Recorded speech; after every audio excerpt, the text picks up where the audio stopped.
Hey everybody, this is the Happy Critic. So the other day I was listening to a YouTuber called Bonebridger.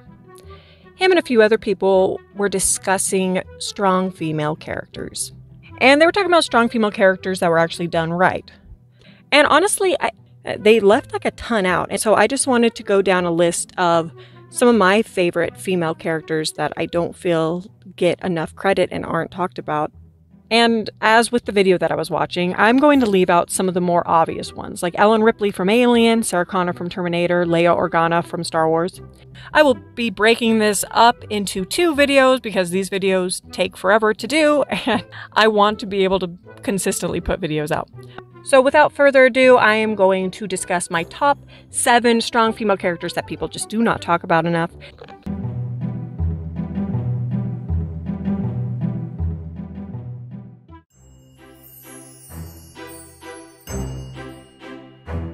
Alright, first off, we'll be talking about Gwen Stacy from The Amazing Spider-Man, played by Emma Stone. I think she's actually a really great character. I like her a lot. For one, she is, I mean, look at her in those little skirts and those socks. I was like, I want to wear those. Those socks just don't. You wear those socks and it just bunches up your leg. Like, they never just sit on your leg. They like squeeze your leg and they're like, look, you have a big old fat leg. And it's like, it just looks like a big old ham. So I can't wear those. And yeah, you kind of just look like you're starring in a porno, but she makes it look good. And those little headbands, I wanted to wear those headbands, but they squeeze my head too. Everything squeezes me, apparently. I love Sam Raimi's Spider-Man. Spider-Man 1, Spider-Man 2, some of my favorite movies. Mary Jane in those movies, I'm sorry, she's not the greatest. I never liked her. She seems more like a pawn, not much of a character. But Gwen Stacy in The Amazing Spider-Man, whether you like these movies or not, you can't really deny that she's actually a great character. And you can't deny the fact that Garfield and Stone have just awesome chemistry. Like, these two are just freaking adorable together. And I think I actually really like The Amazing Spider-Man 1 and The Amazing Spider-Man 2.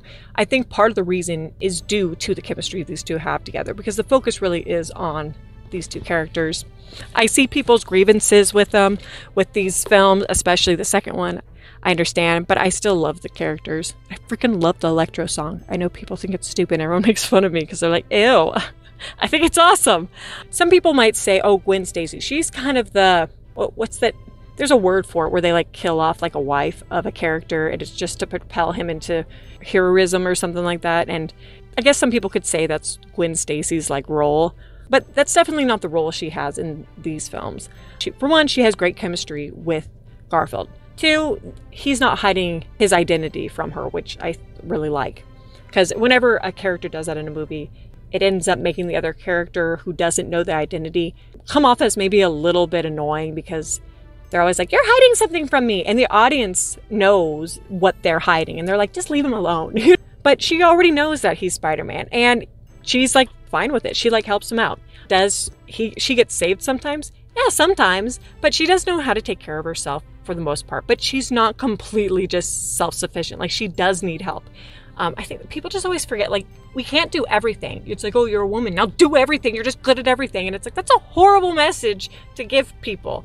Like, no, that's not how it works. Like, she's extremely smart, just going, getting into Princeton and Harvard and Yale or whatever smart school she was going to. And you can't deny, I mean, spoiler alert, but you can't deny the scene where she dies. Like, I think it's heartbreaking. Literally, my dad doesn't really care about these movies. I remember I made him watch the movie with me in theaters, and he was like, but yeah, he thought that was sad too. And it was.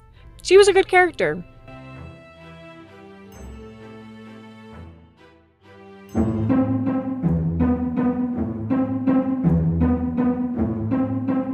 Michonne from The Walking Dead series. The Walking Dead actually has written some pretty good strong female characters, but my favorite is always going to be Michonne. Michonne is just, she's so hard not to like. She's just that stereotypical badass character. She's just like the epitome of a great survivor. I think what really sold me on her was the fight she had with the governor. I feel like if this fight was done nowadays, if they would have made this fight today between the governor and Michonne, I feel like they would have just had Michonne just win right away. But I love the struggle in this scene. I love the fact that it's still not like an easy fight for her. It's pretty brutal and it's pretty crazy. And that's what I love about it. And even though she is kind of a badass, and even though she can seem kind of brutal, she can seem a little bit heartless, she definitely isn't. I mean, everybody in this world of The Walking Dead is going to be a little bit, it's going to be a little bit numb to things, but she really does care. She really does love people. Even when she was still kind of a heartless character, she took care of Andrea, and she cared about Andrea, and she tried to get Andrea out of that stupid town. But Andrea, who's just completely stupid, was like, no, I want to be here with my boyfriend. And Michonne's like, this is bad news. But Michonne is a perfect example of a strong female character that people really like. I almost put Clementine from the Telltale video games on this list, but I concluded that she's not from a TV show, she's not from a movie, so I decided not to put her on here. But I won't say anything about her other than that. Another thing that I think is awesome about Michonne is for some reason there's a stigma in Hollywood that if a character is a woman, nobody's going to like her. And if she's black, they're definitely not going to like her. And Michonne is just a great example, or great proof that, yeah, we will, if they are written really well. I know there's some like weirdos out there, some like just dumb people out there that won't like somebody because of their skin color or because of their gender. But for the majority of people, we just want good characters, and Michonne is a good character.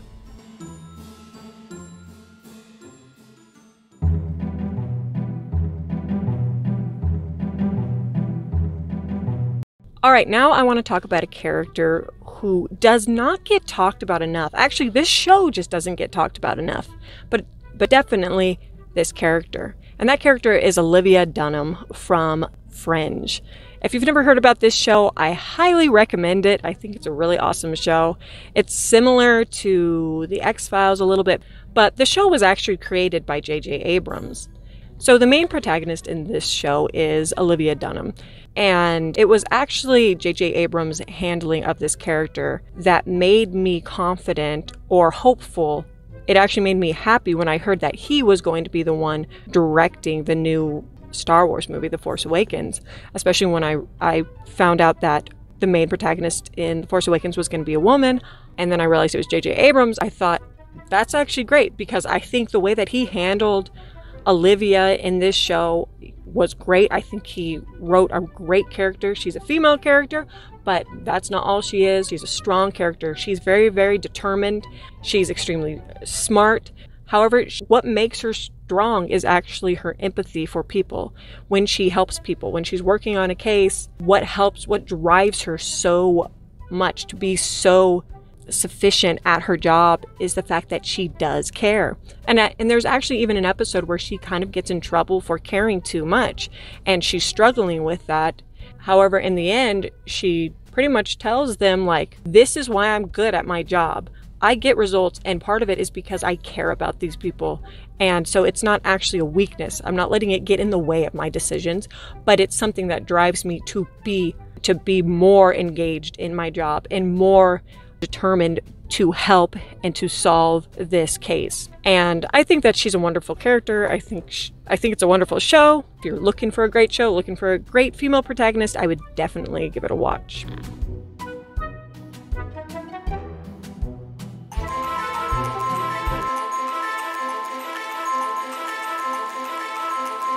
So this is one that people have probably heard of, but there's a lot of good Star Wars characters. I've mentioned that I wasn't going to bring up Leia Organa just because she's pretty much up there with Connor and Ripley.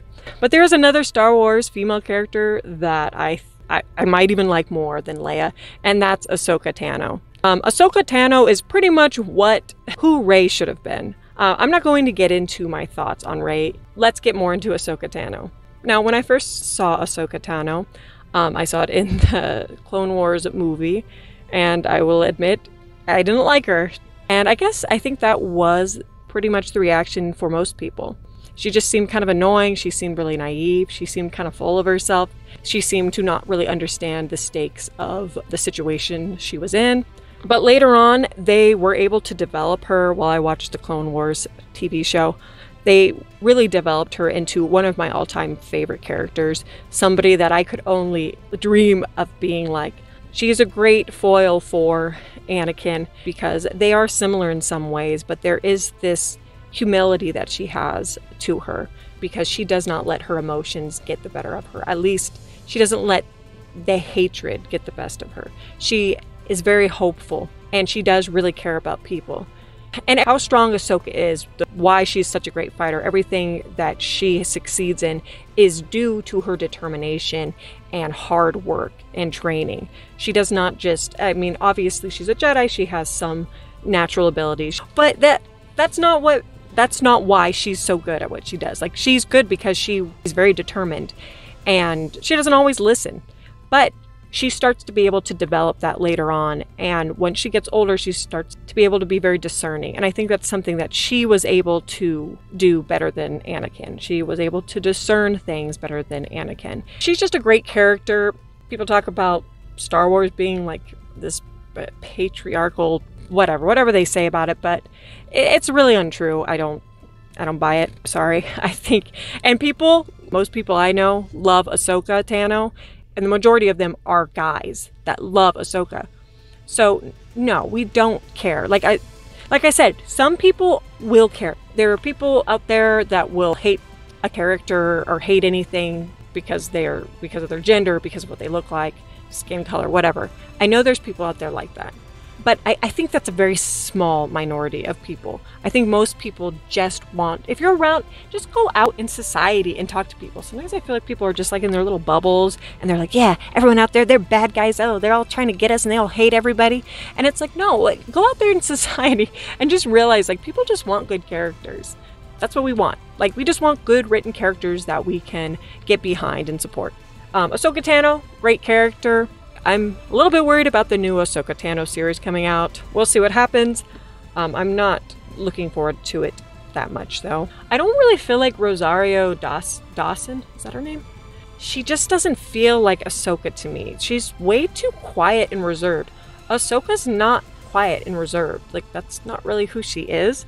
And I feel like that's kind of what they're trying to do with her. At least that's what I saw in The Mandalorian, and it was like, okay, yeah, I was happy she was there, but she was just too like, she just seems so boring, which is like what they're trying to do. They're like, oh, look, if this person's sophisticated, like, this is how they act, and it's just kind of boring.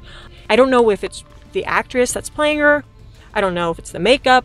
The makeup looks a little weird. It works perfectly when she's animated. When Ahsoka is animated, I think she's animated extremely well, and you don't really think twice about how she's animated. But when you see her in real life, in that costume, when you see her Rosario like dressed up, you're like, okay, I guess that looks okay, but her head tails look weird to me.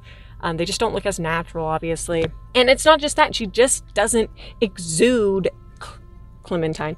She doesn't exude Ahsoka. But we'll see what happens. No matter what, Ahsoka Tano from the Clone Wars series is going to always be one of my all-time favorite characters. Alright guys, that was part 1. I will be releasing part 2 here in just a few days. I pretty much have it done with. I just kind of have to fix a few little things. But go ahead and look forward to that video. In the meantime, just go ahead and like and subscribe if you enjoyed this video and if you would like to support me. As always, just keep watching movies, guys, and keep being happy. And I will see you later. Bye-bye.